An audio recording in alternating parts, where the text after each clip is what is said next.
আচলতে মানুহবোৰে নভবা নিশ্চিন্তাকৈ মানুহক যিকোনো এষাৰ কথাৰে থক্কা সৰকা কৰিব পাৰে, কিন্তু আচল চিটুৱেশ্যনটো হয়তো বুজিয়ে নাপায়।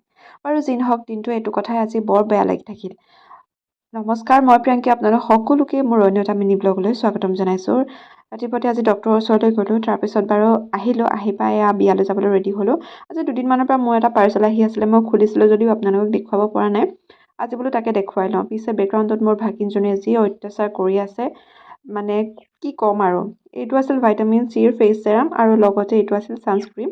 মই বৰ্তমানলৈকে ইউজ কৰা নাই যদিও ইয়াৰ ৰিভিউবিলাক মই ভালেই পাইছোঁ বাৰু। গতিকে মই যেতিয়া ভালকৈ ইউজ কৰি চাম তেতিয়ালৈকে আপোনালোকক জনাম বাৰু। এয়া চাওকচোন বেকগ্ৰাউণ্ডত তাই কি যে কৰি আছে নহয়।